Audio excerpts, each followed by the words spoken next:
สวัสดีทุกคนยินดีต้อนรับทุกคนเข้าสู่ช่องของกิ๊กซอนและร้องซานวันนี้กิ๊กจะพาทุกคนออกไปนอกทางแต่ว่าก่อนอื่นกิ๊กจะพาทุกคนมาเบิ้งหนทางก่อนทุกคนเพราะว่าตอนนี้ทางบ้านกิ๊กก็จะปูทางยางแล้วเบิ้งแล้วทุกคนแล้วตอนนี้เขากำลังเฮ็ดอยู่แล้วกิ๊กกำลังออกไปตลาดให้แม่กิ๊กกำลังไปซื้อเครื่องมาเฮ็ดเพื่อกินแรงโอ้จิบปากของกิ๊กห้างไปตลาดมานี่แหละกิ๊กไปตลาดมาแล้วกิ๊กว่าสิไปนอนแต่แม่บอกว่าตำหุ้งกินแด้เหมือนว่าก็เลยมาเอ็ดเครื่องให้แม่เกี่ยมเครื่องให้แม่แล้วในบัดนี้มาแล้วก็ฮอดต้นแรงมาอีกแล้วแล้วสิไปซื้อของกินแบบนี้แล้วมีเงินอยู่ที่ เอาอันนี้เงินโทนยังไม่ได้ซื้ออันนี้เดี๋ยวจะง่ายเลยเอาไปซื้ออันนี้อ๋อหนึ่งช่องแซงนะไปซื้ออ๋อนี่เงิน200,000ที่แม่ให้ไปซื้อกับเจียวบงวัวสีได้ซ้ำเลยเดี๋ยวสิไปตลาดแล้วก็มีเงินอยู่ในเงินมีประมาณ90กว่าบ่ฮอดนี่แหละประมาณ80นี่แหละ80,000เดี๋ยวกิ๊กจะพาทุกคนออกไปนอกทางบ่แม่นออกไปซื้อเครื่องแต่ว่ากิ๊กสิถ่ายคลิปเท่านี้ทุกคนเบิ่งเด้อทุกคนทนทางก่อนที่สิออกไปฮอดนอกก็เป็นเอาได้แล้วหลังจากที่เขาจะมาปลุกเบิกในการซ่อมแซมทางนี้พาทุกคนไปเบิ่งกันนี่ทุกคนนี่กิ๊กกำลังออกไปเลยตอนกิ๊กไปมาทางนี้ยังบ่ได้ปูเทื่ออันนี้เพิ่นปูหินน้อยๆหั่นน่ะทุกคนแลทางด้านนั้นเขาก็ยังบ่ทันได้ปูเทื่อใกล้สิแล้วแหละก็คือบ้านเฮามีทางเป็นเอานี้แล้วกิ๊กไปโรงเรียนเกือบกิ๊กก็สิบ่เปื้อนแล้ววันนี้สิบ่ได้อายเขาละแต่ละปีหั่นโอ้ยหยาบนี่แหละก็3 4 ฮอดโรงเรียนเกือบอีหยังนี่แดงจนเบิดแล้วก็อันยามฝนคือกันจนเป็นน้ำขี้ต้มเลยยามฝนก็ได้นี่อันนี้หนทางออกไปยังเมืองในตัวเมืองเพราะว่าบ้านกินทันอยู่ในหอมถ้ามันก็เลยต้องมีทางยาวเข้ามาบ้านเฮามีทางยางเลยเด้อทางยางบ้านเฮาคักเว้ยข้าเจ้าเอาขี้หินน้อยๆมันมีซะอีกรู้สึกว่ามันมีมิติขึ้นย่าง90%เลยบ่รู้ว่าตอนนี้เราจะแปลงนิสัยได้รถหัวขาดนี่ยางมาต่อยติดรถขับรถเลยคืออันนี้ก็คือที่หินน้อยๆนะแล้วเมื่อเช้านี่เป็นที่หินสีด้านนั้นท่านรู้สึกว่าที่หินด้านนั้นท่านมันบ่มีการปลอดภัยจังเลยเพราะว่าลมคือสิเจ็บหนักแล้วเพิ่นเอาไอ้นี่มาใส่แล้วรู้สึกว่าโอเคขึ้นมาอย่างล่วงลาย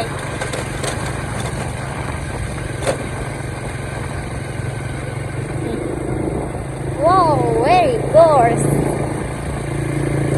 คนทางบ้านเฮาคือดีเลยเลิศเลยไหมไปเบิ่งทางหลังไหมงามบ่คนทางบ่งามนั่นทุกคนอันนี้เป็นทางหน้าเดี๋ยว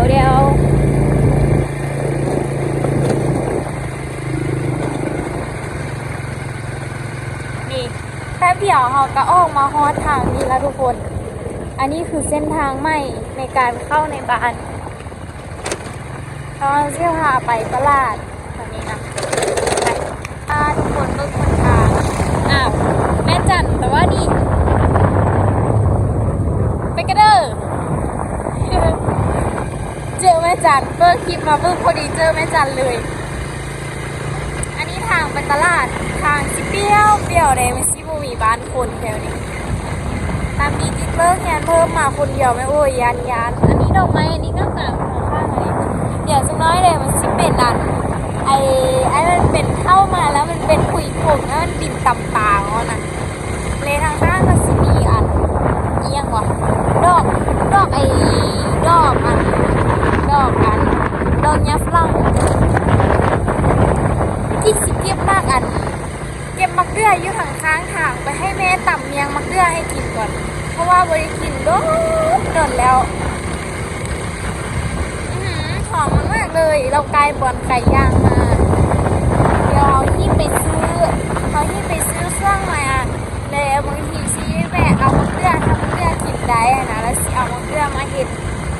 เฮ็ดตำเมียงให้กิน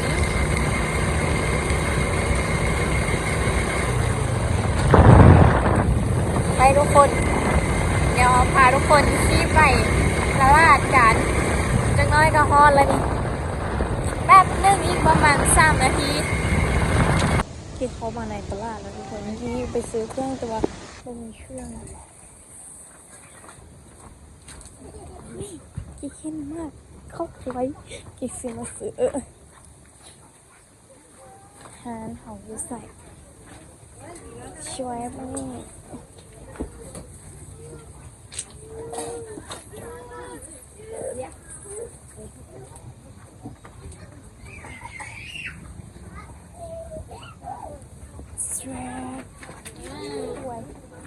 เกือบต่ำแต่อุ้ยมากแล้วเลยซื้อเครื่องกันทุกคนขากลับของน้องกุ๊กกิ๊กทุกคนขากลับเขาต้องได้มาอยู่เลนนี้เพราะว่าบ้านเขาเพิ่นขับอันไปต้องขับเลนขวามาก็ต้องขับเลนขวาแม่นบอกว่ากูว่าผิดโอ้โหโอ้โหโอ้โหโอ้โหตอนเขาไปเขาก็ต้องขับเลนขวาทุกคนบ้านกลับมาเขาก็ต้องอยู่ขวามือของเขาคือเก้าเนาะตอนไปเขาอยู่ด้านซ้ายตอนมาเขาอยู่ด้านขวาตัวเมื่อกี้นี่ได้อันนี้ก็จะปลดติดเป่าก็จะปลดรถลากหัวลากรถดีเอารถไฟมาจอดแท็กซี่ช็อตค่ะเจ้านี่ความแตกต่างของขี้หินด้านนี้สิเป็นขี้หินส่วนด้านนี้สิเป็นขี้หินเยอะเด็กทุกคนเบิ่งรถถางแม่บ่ได้มีสีแดงเลยเด้อบ้านเฮานะบัดนี้โอ้ยขี่รถปั่นบินรถเลยบัดนี้ชั่วแล้วฮอตกันเลยบัดนี้บ่ได้ลบคุ้มบ่ได้ลบเอี้ยงมาบัดนี้นะเฮ้ยฮอตกันไปปากกระโถเลยบัดนี้เกิบกับซีบ่เปื้อนกระโตกับซีบ่แดงแต่ว่ากระโตกับเกิบเอี้ยงนี่มันสิไปแดงอยู่ทางใหญ่คุณเพราะว่าอันทางใหญ่หันบางจุดมันก็มีบ่อนสีแดงๆนั่นน่ะ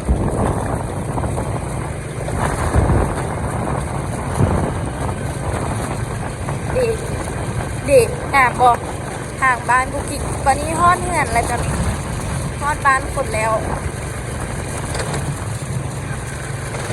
บ้านเฮานี่ห้นทางงามเด้อแต่ว่าบ่ฮอดนะเหือนค่ะโอ้ทุกคนกิ๊กลืมสิ่งหนึ่งกิ๊กลืมมากกันมักเดือเอามาเฮ็ดตำมักเดือลืมเลยมักเดือเนาะก็คิดว่าไตตาเดียวยังไม่ได้ปิดนี่ง่ายฮอดแล้วต้องใช้2 มือก่อนอีติดเพ่งเลยต้องลบเพ่งก่อนว้าวอันนี้ก็คือหอมเข้างาน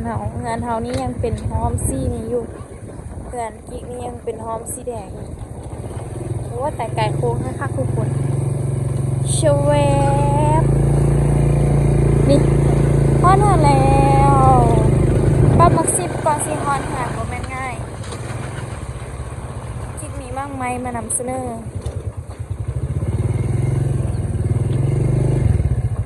เพราะมันเครื่องเฮียจังนี่กิ๊กมืดซื้อเครื่องวันนี้มืดประมาณ200,000ปลายยัง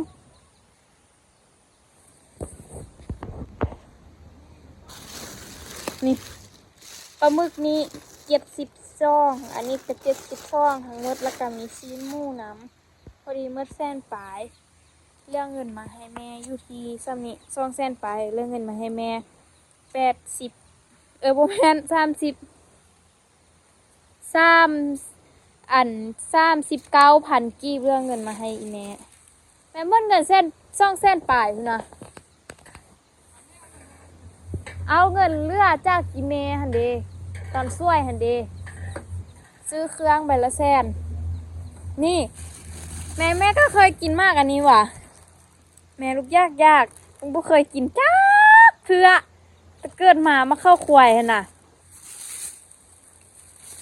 เข้าควายแม่นบ่แม่เคยกินบ่ฮะแหละเฮากิ๊กซื้ออยู่ล่ะน้ำลายจนแตกเลย มาส้มลม เราซิมไปตู้บ่ซิมน้ำปะขี้นี่มากอันนี้ได้กินอยากกินแฮงอยากกินค่ายโฮไว้เป็นที่ระลึกก่อนแม่ข้างมอครับพิกซี่มาซิมกินแล้วเดี๋ยววะบอกก่อนวะต้องผ้าเลยเนาะแม่เนาะ กัดเลยแล้ว ครับแม่เราบ่เคยกินเป็นก้างบ่ ก็กินมากส้มลมมาแล้วมากอันนี้บ่ได้กินแต่ว่ามันก็คือเดียวกับส้มลม บ่เคยกิน เที่ยวนี่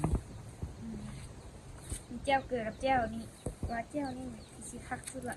ก็เกลือครับกินครับแก้แล้วพี่หักเครื่องมึงดูโอ้ยยานมือเดี๋ยวนั่นน่ะฟันบาดนึงแล้วหักเครื่องโอ้ยเบิ่งการกินกันยังบ่เป็นละเสี่ยวต่อกันอีแม่ยามคือมีอย่างวะแม่ มันก็มีอย่างก็ แม่อดใจบ่ได้แม่ได้ส้มแห้งบ่บ่ล้างนี่ว่ะ ว่า กินแบบสดๆมันบ่สดปานเดิมเนาะแม่เนาะ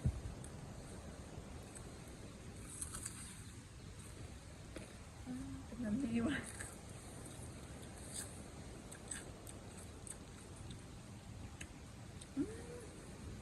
ชมเป็นแล้วเจ็ดแก้วแล้วดิ เห็นเขากินมันแต่แซ่บคนมั มัน ก เฮาได้ลองล่ะ คนมักส้มมันก็แซ่บมัน คิว แม่เป็นคนบ่มักส้ม อืม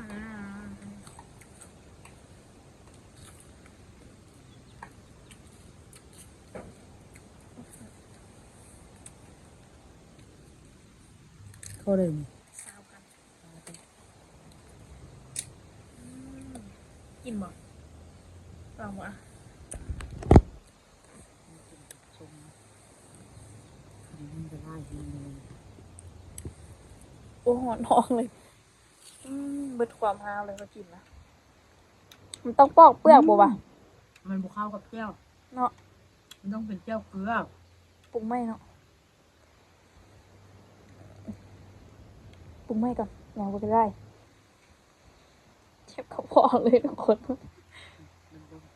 มากเลยมันต้องจำแก้วเกลือแก้วเกลือแก้วขิงไปเอาแก้วปลาแดก วายุคือว่าเจียวเกลือยังแต่อันเดียว แล้วมันได้ค่ายนิ่ม ไปต่อ พอละ กิ๊กไปแต่งเจียวไหมก่อนทุกคนจะพาทุกคนมาสิกิ๊กไปแต่งเจียวมาไหมทุกคน นี่กิ๊กไปแต่งเจียวมาไหมแล้วหน้ามีเล่นมีหน้ามานี่แม่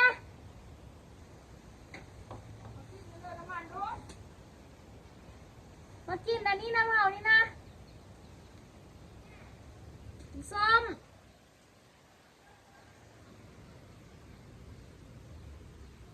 ว้าวเลยกลับมา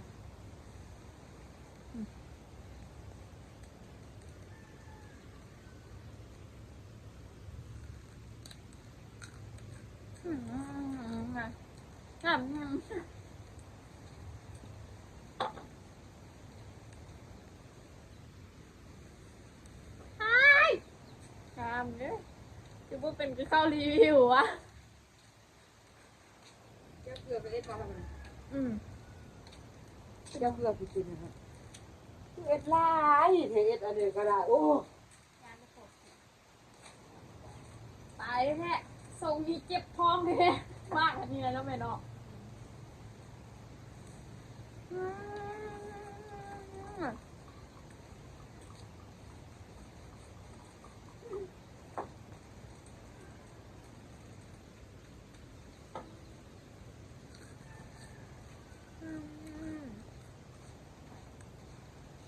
อย่าบอกแจกมูรุดกันเด้อเคยกินบ่มาเข้าควายเคยกินบ่เอาคานแบก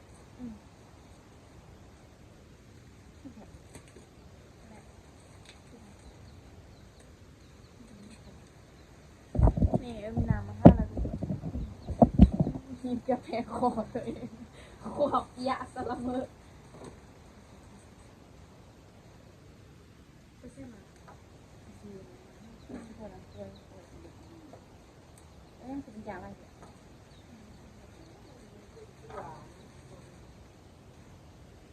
มักนิ้วน้อยๆแบบไม่ใช่ละติ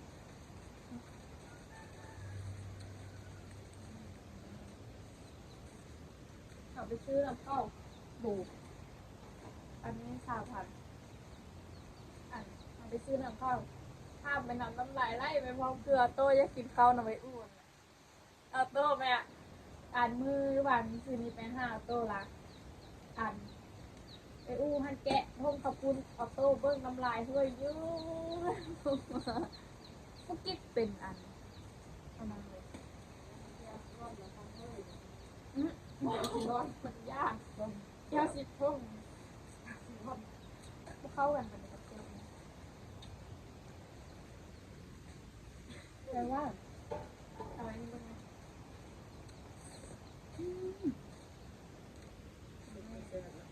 ส้มจะได้หัวส้มเป็นชื่อต่างๆส้มว่าเราอยากไปโต้ส้มจิ๊ด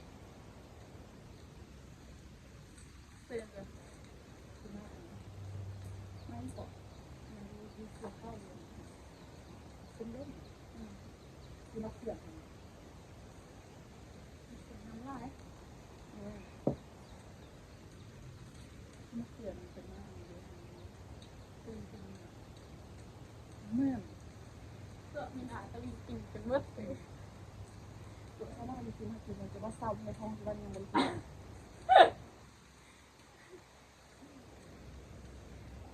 จักนิ้วหินดีโบต้องใจนักที่คุณงามด้วย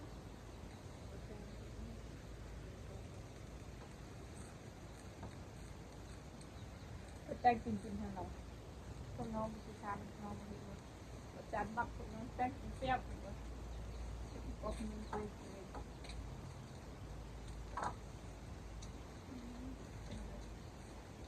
รสชาติบอกไม่ถูกค่ะ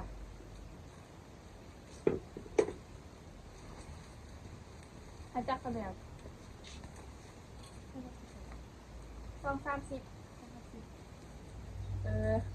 ซ่องเต็ม10ทุกคนแปดให้ยังไปเลาะอยู่ไม่ลองเขาต้องทำข้าวมาจำเนาะ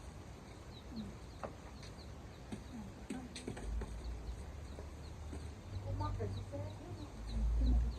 พราะว่ามันกรอบแล้วมีนานเนาะเจ้าดีแซ่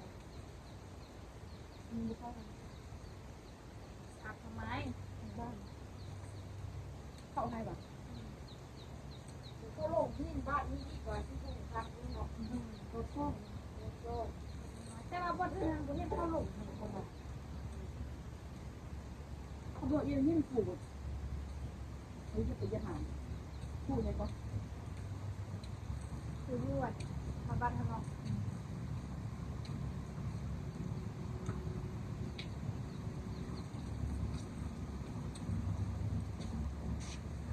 แม่ปลาไปใส่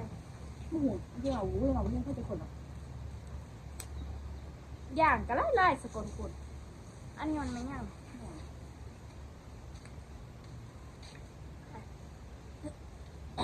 เอาไปหนักส่วนตายที่แรกไปอันแล้วหันมาว่าสินอนหลับยังไม่บอกแต่ไม่นอนสั่งอื่นไปเอาเนี่ยคือสิไปนอนเด็ก ใบหมอช่วยโดนแล้วเลยเป็นตัวหี้มาใบหมอช่วยจังมือเลย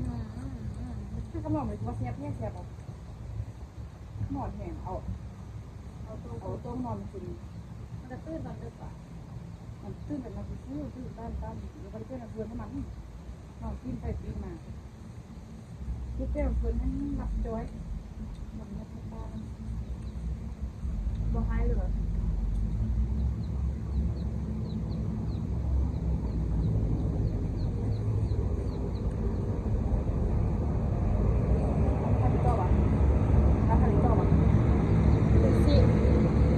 อาจจะยังนะ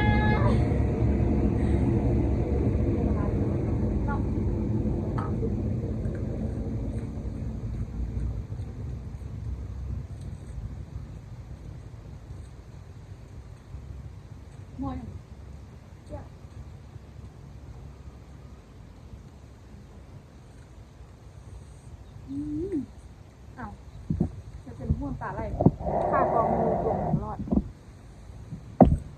ริ่มสิกลับดาว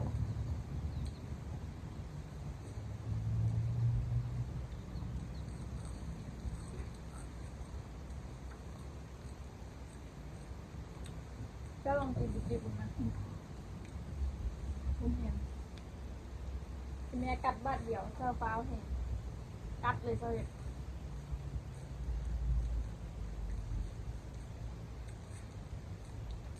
แต่ว่ามันกรอบเนาะ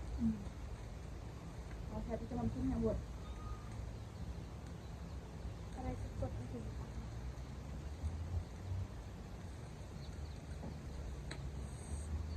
มึงว่าเขากินป้องหรือป้อง แล้วจะเป็นว่าก็มีอย่าง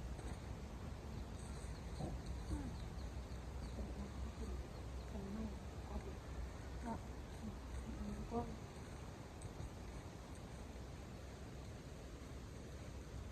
ก็ถือเป็น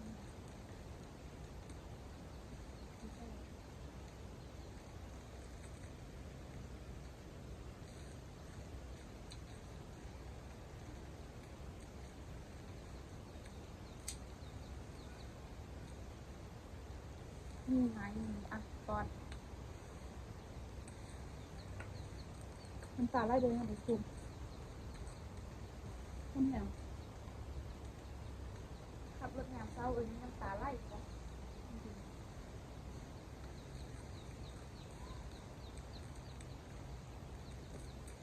แจ่มพุ่งแล้วด้วยเนาะนี่ขนาดเป็น จะมี ใบคือใบนิ้วเนาะคือใบนิ้วน้อย แต่งหน้าทุกคนเขาคิดเป็นเกลือนน้ำนมเต็มหน้าเลยเนาะ ไม่ต้องไม่ต้อง เราวันที่เกียน ก็คือบอก นี่อ่ะทำตัวโตใหญ่ๆวชิลาทุกคนก้อนมัน